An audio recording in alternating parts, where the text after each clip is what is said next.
Depuis toute petite, j'avais ce sentiment de ne pas être à ma place.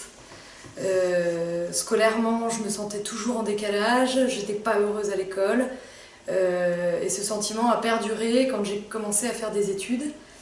Voilà, le jour où il a fallu que je m'oriente après la terminale, j'ai choisi de faire de la communication parce que le terme communiquer me semblait être tout à fait approprié à mon désir de relation aux autres.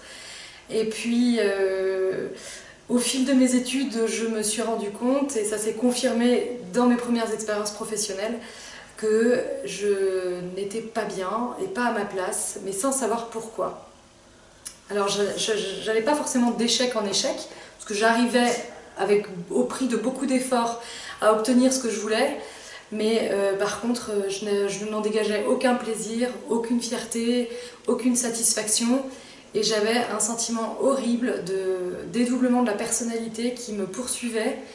Je me sentais une personne épanouie, bien dans sa peau, bien dans sa tête, dans ma vie personnelle. Et dès que je mettais les pieds dans une entreprise ou même dans le cadre de mes études, je me renfermais, j'étais pas sûre de moi et vraiment malheureuse.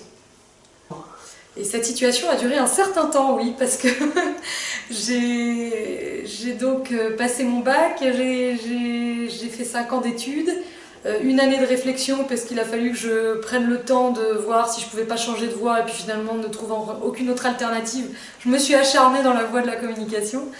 Et puis après, j'ai quand même travaillé, ouais, ça a duré, je pense, plus de 10 ans. Et puis un jour, je n'en pouvais plus, j'étais dans un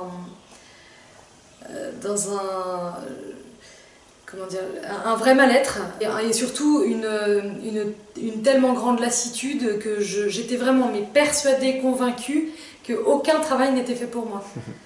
Et donc j'ai fait une rencontre de quelqu'un qui m'a parlé de talent et trajectoire.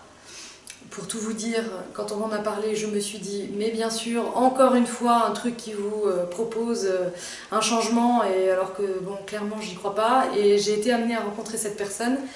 Et lors de notre échange, bon, j'écoutais un peu d'une oreille sceptique ce qu'il me disait.